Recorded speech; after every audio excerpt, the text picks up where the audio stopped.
Good evening, Doctor. You look a bit irritated, if you will pardon my saying. Good evening, Mr. Manning. Good evening. Yes, I am a bit annoyed, and with good reason. I don't know if I've told you that Holmes has been listening in to these reminiscences. Well, here's a letter I received from him after last week's story. Read it. All right. My dear Watson, I noticed that in your last broadcast, you gave way to your regrettable habit of emotionalizing your story. Detection, my dear fellow, is or ought to be an exact science. To tinge it with romanticism is like introducing a love story into the fifth proposition of Euclid. As ever, Sherlock Holmes. Well, what do you think of that? But the emotion was there. You couldn't tamper with the truth. Holmes has always maintained that the truth is not in what you say, but in the impression you create in the other person's mind. Well, Holmes always complained that I overstress the human element in recording his cases. How well I remember the attitude with which he received the publishing of my first book about his adventures. It was a cold morning in early spring. We were sitting on either side of a cheery fire in our rooms in Beeches. A thick fog rolled down between the dun-colored houses. Our gas was lit. It shone on the white cloth and glimmered on the coffee cups and on the silver. The breakfast table had not yet been cleared away. Holmes had been silent all the morning, smoking his long cherrywood pipe, which usually displaced his favorite tray when he was in a disputatious mood. Altogether, he was not in the best of tempers.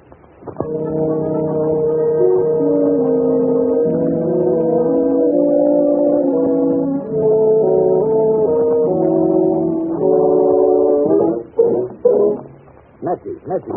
Where are the matches? Look at that confounded fog.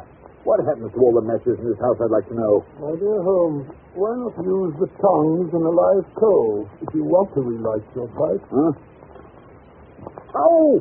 I've burned myself. For heaven's sake, Holmes, stop struggling. Something's annoying you. Why not get it off your chest? It's that confounded book of yours. Hmm? Sensationalism, Watson. Rank sensationalism. You're always placing the emphasis on the crime. Crime is common, logic is rare. You should stress the logic. You have degraded what should have been a course of lectures into a series of tales. Now, really, Holmes, that's not logical. You're always complaining that crime is falling off. You say there are no first-class criminals left. Quite. And therefore, if you depend on the crime to hold your readers, you will soon be a back number. Criminals. Bah! They've lost all their enterprise and originality. My practice seems to be degenerating into an agency for recovering lost lead pencils and giving good advice to young ladies from boarding school. Advice to the lovelorn, eh? Well, look at this. This note. It came by this morning's post. Here. The last straw, that's what it is. Read it. Let's have a look. Dear Mr. Holmes, I'm very anxious to consult you as to whether I should or I should not accept the situation which has been offered me as a governess. I never do.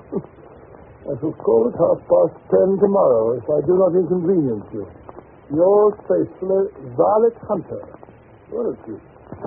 So it's 11 now. Exactly. She's late. Just like a woman. I say, Holmes, you should see your young lady now walking briskly up the street. I see. Brisk, purposeful manner. Nice, bright, intelligent face. Yes, it is. She's stopping at our door. Oh, maybe something in the case after all, my dear Watson. She's not the hysterical sort that makes a fuss over nothing. There she is. Come in. How do you do? This is Mr. Sherlock Holmes. Quite. And this is my colleague, Dr. Watson. How do you do? How do you do? I trust you'll excuse my troubling you, Mr. Holmes, but I've had a very strange experience. And as I have no relations of any sort to advise me, I thought I'd best come to you. I shall be very happy to do anything that I can. Well, I've been a governess for 5 years in the family of Colonel Kent Monroe. He's been transferred to Nova Scotia, so that for the last few months I've been without a situation. Well, I advertised and answered advertisements, but without success. You see, the money I had saved began to run out, and I was at my wit's end. Indeed. Well, go on. Well, yesterday I called in at a well-known employment agency run by a Miss Stoker. When I arrived, the outer office was filled with young ladies looking for situations. I was told to wait. But I did. After about half an hour, my name was called out. No, the door to Miss Surfa's private office was ajar. He could decide it was a prodigiously stout man with a round, smiling face and a heavy chin. His eyes were like two little slits. When I advanced to the door, my knees tingling. Oh, Mr. Holmes, if you know how I needed that work.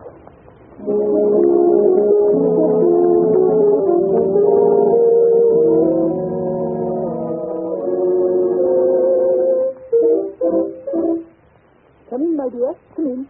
Mr. Newcastle. This is Miss, what is your name, my dear? Miss Hunter, Violet Hunter. Oh, yes, Miss Hunter. Capital. I couldn't ask for anything better.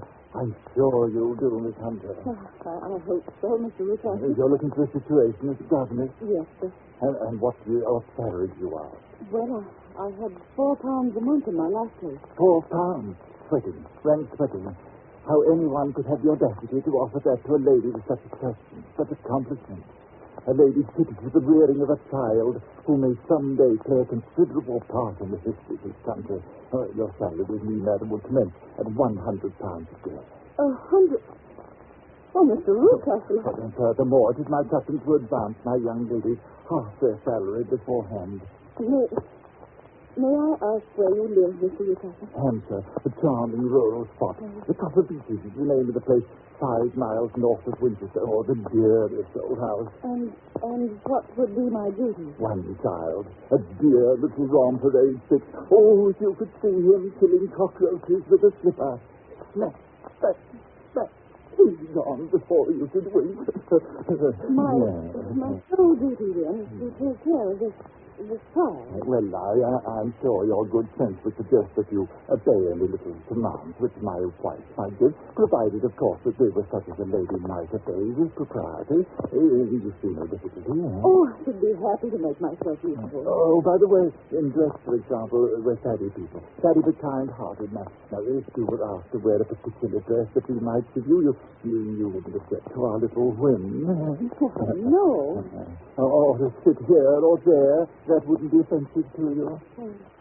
Why, no. Or to cut your hair short before you come to it.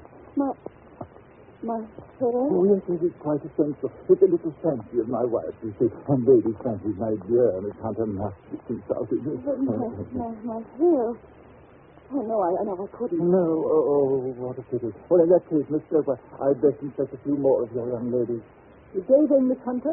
I'm afraid you must consider yourself struck from our list. Oh, but... You can hardly expect us to exert ourselves to find another such opening for you. But, Miss Stoper... Good day, Miss Hunter. Oh, just a minute, Miss Stoper. Let's not be too hard on the young lady. After all, my request was a little sudden. Perhaps, Miss Hunter, you'd like 24 hours in which to consider the matter. And in view of the fact that you have particularly beautiful hair, I might be willing to raise the salary to £120 a year. To recompense you for our less simplicity.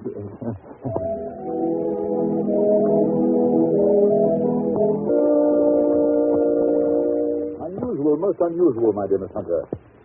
What do you make of it, Watson? Well, perhaps his husband's wife is a lunatic and he wishes to humor her in her fancy in order to prevent an outbreak.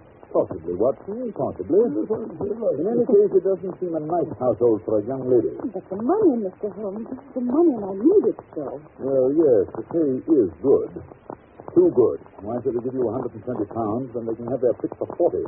There must be some strong reason. But I have no choice. Then you've made up your mind to accept? Yes, I must. I thought if I told you the circumstances, you would understand afterwards if I wanted your help. And Mr. Holmes, I could feel so much stronger if I knew you were behind me. Certainly you may carry that feeling away with you. And if at any time you should find yourself in danger... Danger? Well, what danger could there be? My dear Miss Hunter, you could cease to be a danger if we could define it. But remember, at any time, day or night, just telegraph me, and we'll come to your help. Oh, thank you, Mr. Holmes. Thank you.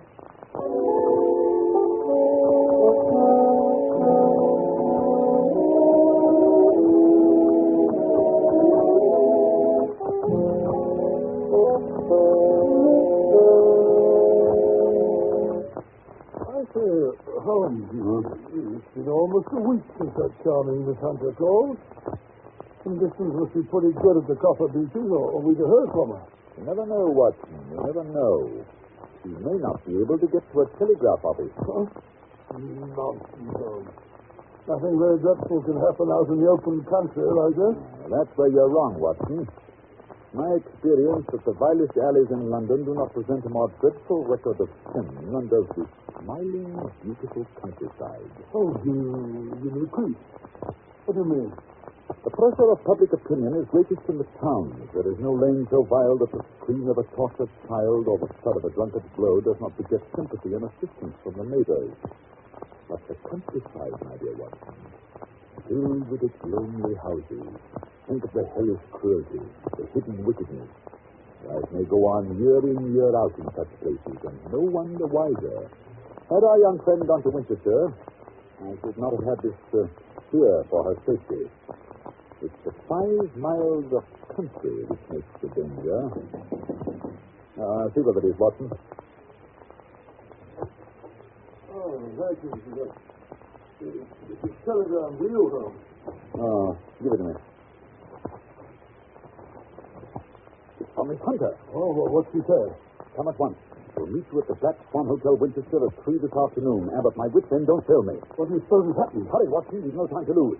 There's a train from Waterloo Station in half an hour. If we can only get to her in time.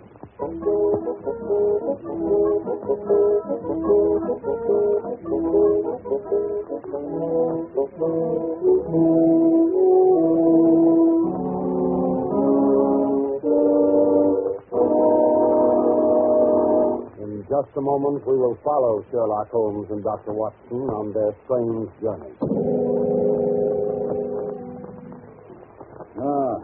Yes, there's the Black Swan. Opposite the station. Yes, and if I'm not mistaken, that's Miss Hunter waiting for us on the doorstep. She looks a bit pale and shaky, Holmes? Yes. Poor girl is obviously frightened. Mr. Holmes, so kind of you to come. You too, Dr. Watson. Oh, no, it's all pleasure. I'll tell you how anxious I've been. There now, Miss Hunter. Perhaps if we go inside, they can give us a private sitting room. Yes, Mr. Holmes. I've ordered tea this way. Yes, that's better. Nice, cozy fire. Close the door, will you, Watson? That's right. Now then, suppose we let the doctor do the pouring while you tell the story. First of all, how do you like the tea? 2 lumps of a little tea. Oh, right, Thank you, Dr. Watson. Yes, and now? Well, first of all, I've had no actual ill treatment from Mr. and Mrs. Newcastle, but last evening, he just frightened me. However, I'd best begin at the beginning. Yes, that is generally a good place to start. Well, Mr. Holmes, Papa Beeches is a large, sinister-looking house, almost completely surrounded by woods. It impressed me from the moment of my arrival. I was met at the door by Mr. Newcastle and his wife. And is she... No, Mr. Holmes. She's not married. I see. She's a small, pale-faced woman, much younger than Mr. Newcastle. In fact, I gather that she's his second wife. You see, there was a daughter by the first marriage. A girl now over 20, but she's not living at the house. Mr. Newcastle said that she couldn't get along with her stepmother, so he sent her to America, to Philadelphia. And does Mrs. Newcastle strike you as a difficult woman to get along with? Oh, no, Mr. Holmes. She's shy and rather quiet. More than once I surprised her in tears. At first I thought it might be worry over the disposition of her child. What's the matter with his disposition? Well, he's badly spoiled. He has an ungovernable temper. He seems to take great delight in torturing birds and small animals. Pleasant little beast. And the rest of the household? Well, there's only one servant. Toller is his name. A rough, uncouth man with a perpetual smell of drink about him. Why the keeping, I don't know. Except perhaps because he's the only one who can manage Carlo. Carlo? Yes. Carlo's a huge, underfed mastiff that's kept chained in the stables during the day, but at night they let him out. It's a terrible beast. Even Mr. Newcastle is afraid of him. I'm sure he'd try any practice with a brick. I wonder why Mr. Newcastle desires such ferocious protection. I'm sure I don't know, unless there's something on the top floor of the west wing that he wants to protect. The west wing, eh? Yes, the door that leads into it is opposite my room, and it's kept securely locked. Yes, it looks nasty to me, Holmes. Please, Watson, please, don't interrupt. Well, The second day after my arrival, immediately after breakfast, Mr. Ruthcastle asked me to put on a dress which had been laid out for me on my bed. What was it like? Well, it wasn't a new dress, Mr. Holmes, but the material was excellent and of a particularly brilliant shade and electric blue. Oh, look at this, John. I put it on and went down to the living room. Mr. Ruthcastle had placed a chair for me by the front window. He asked me to sit there with my back to the window and to read to him from a French novel. Well, I read for an hour, and at the end of that time, he said I might go upstairs and change. Strange. This experience has been repeated every morning since then. Well, as time passed, I became more and more curious. Why were they so careful to keep my face turned away from the window? Naturally, I was consumed with the desire to see what was going on behind my back. And today I devised a means. I noticed at breakfast that Mr. Ruthcastle had had quite a few drinks. A happy thought seized me. My hand mirror had been broken, so I concealed a piece of it in my handkerchief and later in my book, feeling sure that Mr. Ruthcastle was too drunk to notice. Holding the book up, I was able to see everything behind me. And what did you see? Well, at first there was nothing. At the second glance, however, I saw a young man in a gray suit leaning against a railing which bordered our field. He was looking earnestly in my direction. Mr. Ruthcastle must have noticed my surprise, for he burst out angrily.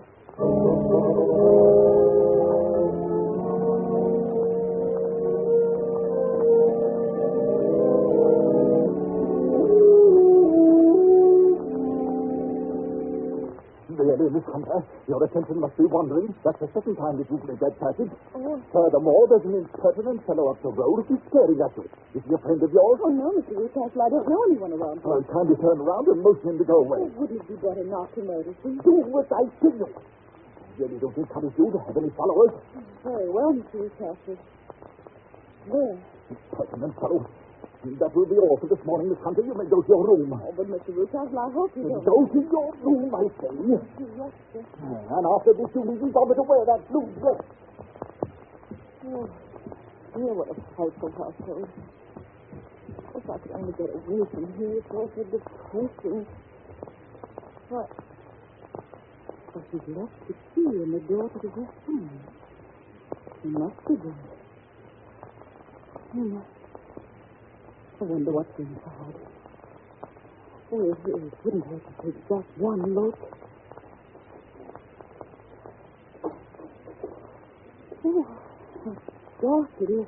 Misty. Wait. There's 3 doors. For the middle one is barred at the end of an old iron bedstead. I wonder why. Oh, goodness, it's so clean here. Where was that? Oh, it must have been a death. Someone's in here.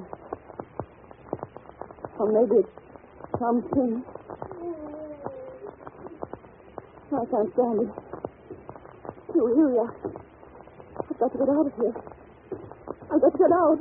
Oh, dear, there comes Mr. Ruthcastle. What's this here? Mr. Ruthcastle. Mr. Ruthcastle. Was you then? I thought it must be when I saw the door open. Oh, I'm so frightened. My dear young lady, and what frightens you? I was foolish enough to go into that vacant wing, but it was so lonely and eerie, and the bat swooped down into my face. Is that all? Oh, what else could there be?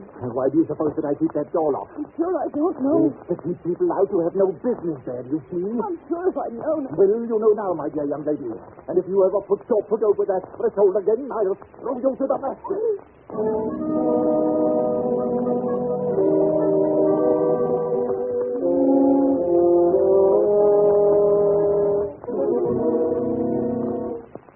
What a dreadful experience. Mr. Holmes, I feel sure there's someone locked in that room.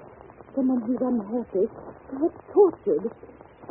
Oh, good heavens, it's almost 5. I promised to be back by 6. Mrs. Ruthcastle are going out. If Mr. Ruthcastle should discover where I've been... You acted like a brave and sensible girl, Miss Hunter. Yes, indeed you have. Do you think you could do one more thing? I can try, Mr. Holmes. Dr. Watson and I will be at the top of Beeches by 7.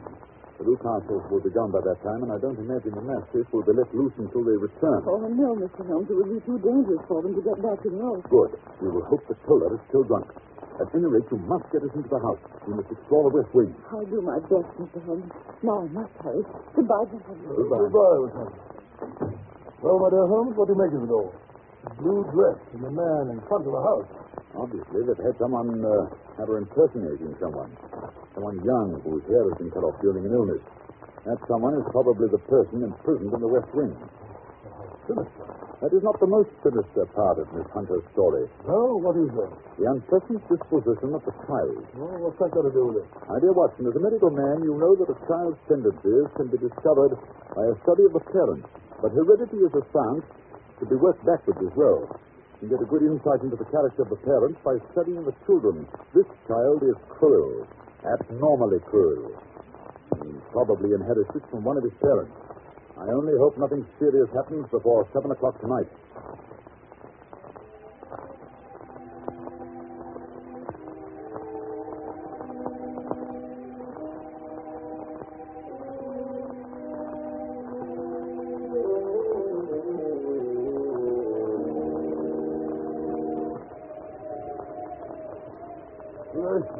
What a night. First thunderstorm of the season.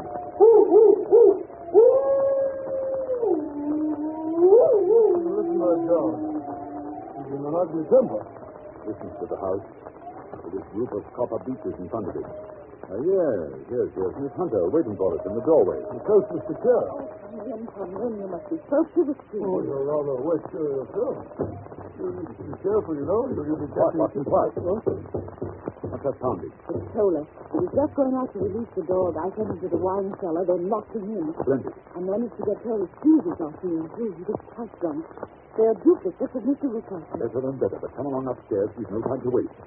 Have you got your revolver handy, Watson? Yes. Good. Good heavens, that lightning must have hit quite near here. The copper beeches, no doubt. No, this tree. Oh, this one. That's right. Nothing here. Come along. Listen to that rain on the roof.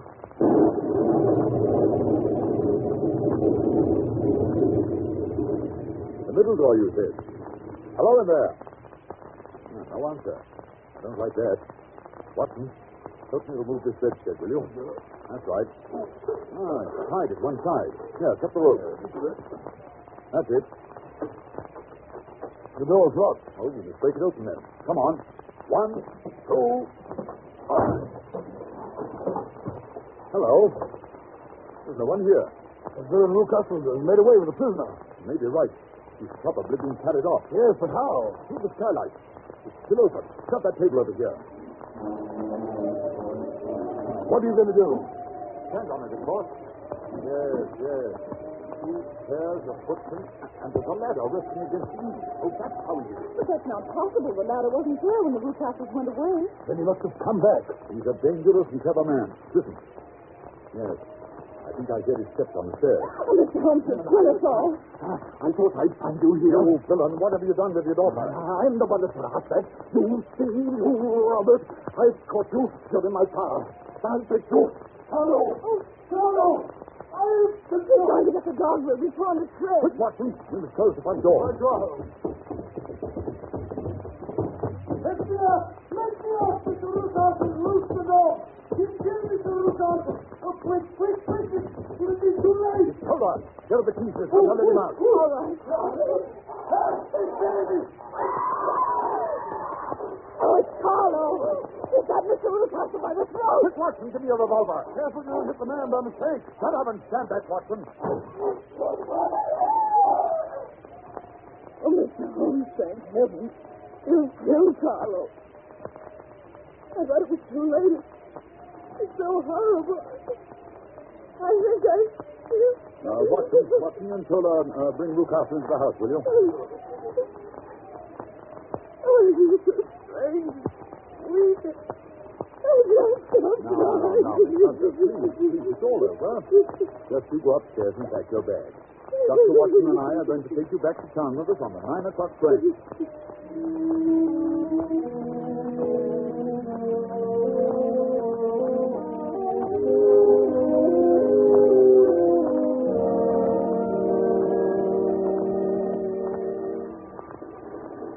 So you think, Watson, that Newcastle will live? I'm afraid so, Holmes. Oh, I'm so glad to get away from that dreadful place. I say, Holmes, just what did happen to the prisoner in the West Wing, and who was it? It's all so disgustingly simple, my dear Watson. It's Newcastle's daughter, as I suspected. It seems that she had inherited some money from her mother, who was Newcastle's first wife. When she threatened to get married and take a small fortune with her, her father tried to get her to sign a paper giving the money to him. He worried her until she got brain fever and had to have all her hair cut off. Oh, what a brute. I got all these details from Tiller. Still, her young man stuck to her, and she to him. After that, Mr. Newcastle locked his daughter up and brought Miss Hunter down from London in order to impersonate her, get rid of the persistent shooter. This young gentleman, however, was a persevering chap, and having greased Toller's palm very thoroughly, he learned the true state of affairs. With the help of Toller and a long step-ladder, he rescued his fiancée.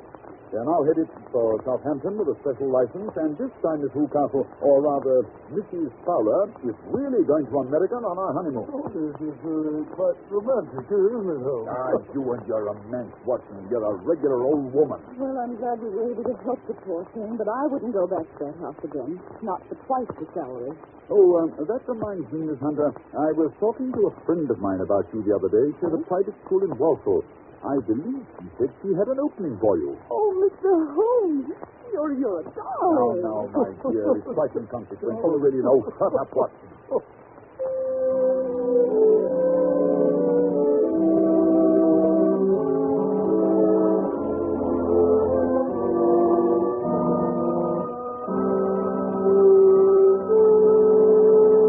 Well, Dr. Watson, you certainly had some exciting times when you were living with Sherlock Holmes. I certainly did, Mr. Manning. Those were the days. I mean, never a dull moment. Yes, when I think of the thrilling experiences that Holmes brought into my life, I can almost